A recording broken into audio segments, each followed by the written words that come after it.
ఎగ్జామ్పై ఇటు విద్యార్థులు మరోవైపు విద్యార్థి సంఘాలు ఇటు కేంద్ర ప్రభుత్వంపై అయితే విమర్శల అస్త్రాలు సంధిస్తూ ఉన్నాయి. సో ఈ నేపథ్యంలో మనతో మాట్లాడడానికి ఎన్ఎస్యూ రాష్ట్ర అధ్యక్షుడు అదేవిధంగా ఎమ్మెల్సీ అయినటువంటి బల్మూరు వెంకట్ మనతో ఉన్నారు. ఆయనతో మాట్లాడే ప్రయత్నం చేద్దాం.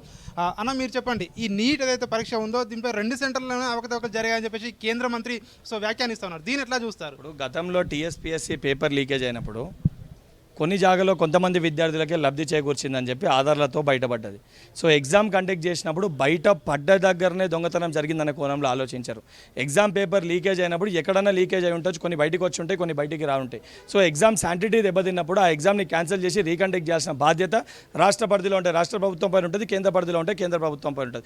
కానీ ఎగ్జామ్ రీకండక్ట్ చేయకుండా బీజేపీ పాలిట రాష్ట్రాల్లో ఎగ్జామ్ పేపర్ లీకేజ్ అయింది కాబట్టి అక్కడ ఉన్న ముఖ్యమంత్రులకి, మంత్రులకి, కేంద్రంలో ఇందులో భాగస్వాములైన వ్యక్తులకు అన్యాయం జరుగుతుందని ఉద్దేశపూర్వకంగా ఈ ఎగ్జామ్ పైన స్పందించలేరు. కాబట్టి నరేంద్ర మోడీ గారు అన్ని విద్యార్థి యువజన సంఘాలను ఏకదాటిపైకి వచ్చి ఏదైతే తెలంగాణ గడ్డకెళ్లి కేంద్ర ప్రభుత్వాన్ని హెచ్చరించే విధంగా ఒక కార్యక్రమాన్ని ఈరోజు ప్రకటించినాము.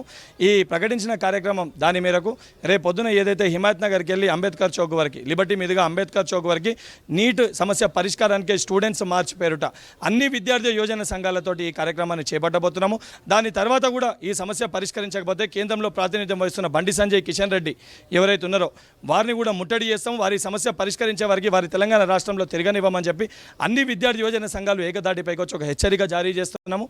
దానితో పాటు అప్పటికి కూడా ఈ సమస్య పరిష్కారం కాకపోతే ఇండియా కూటమిలో ఉన్న ఏదైతే అన్ని పార్టీ కూడా రేపు జరగబోయే పార్లమెంట్ని కూడా స్తంభింపజేసి ఈ సమస్య పరిష్కారం అయ్యే వారు కూడా ఏదైతే ప్రాతినిధ్యం వహిస్తున్న అన్ని పార్టీలకు సంబంధించిన నాయకులు రాహుల్ గాంధీ గారు ఈ అంశంపైన పోరాటం చేస్తారని చెప్తూ అవసరమైతే అందరం కూర్చొని కలిసి చర్చించి చెలో ఢిల్లీ కార్యక్రమాన్ని కూడా చేపట్టి బీజేపీ పార్టీ మెడలు వంచన్న ఈ సమస్యని పరిష్కరించి 24 లక్షల మంది కుటుంబాలకి రేపొద్దున ఏదైతే బైపీసీకి సంబంధించి లేదా మెడికల్ బ్యాక్గ్రౌండ్, సైన్స్ బ్యాక్గ్రౌండ్ సంబంధించి నీట్ ఎగ్జామ్ రాసే ప్రతి ఒక్క విద్యార్థికి భరోసా కల్పించే వరకు ఈ విద్యార్థి యువజన సంఘాల పోరాటం కొనసాగుతుంది.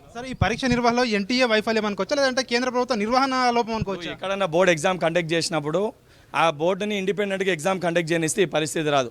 అందులో సంబంధించిన పొలిటికల్ పార్టీలు, మంత్రులు, ముఖ్యమంత్రులు ఇన్వాల్వ్ అయ్యి వాళ్ళ చుట్టాలో వాళ్ళకి తెలిసిన వాళ్ళకో ఏదైతే ఎగ్జామ్ పేపర్ ఇచ్చి దానికి లబ్ధి చేకూర్చే ప్రయత్నం చేస్తే ఇటువంటి పరిస్థితులు ఏమన్నైతే ఇది తెలంగాణ రాష్ట్రంలో గతంలో బీఆర్ఎస్ పార్టీ చేస్తే ఏమైంది చూసినాము. సేమ్ అదే పరిస్థితి ఈరోజు కేంద్రంలో బీజేపీ పార్టీ చేసింది. వెంకట్ చెప్తా ఉన్నారు, ఖచ్చితంగా నీట్ ఎగ్జామ్ను ఖచ్చితంగా రద్దు చేయాలి, ముఖ్యంగా అది రాష్ట్రాలు నిర్వహించేందుకు కూడా అధికారాలు కల్పించాలని చెప్పేసి కూడా డిమాండ్ చేస్తా ఉన్నారు. ఖచ్చితంగా ఇందులో అవకతవకలు జరిగాయని చెప్పేసి కూడా ఇటు ఎన్ఎస్యూ నేతలు, ఇటు ఇతర విద్యార్థి సంఘాల నాయకులు కూడా చెప్తా ఉన్న పరిస్థితి కనిపిస్తూ ఉంది. కెమెరా పర్సన్ జహంగీర్తో రాజు, న్యూస్ 360 హైదరాబాద్.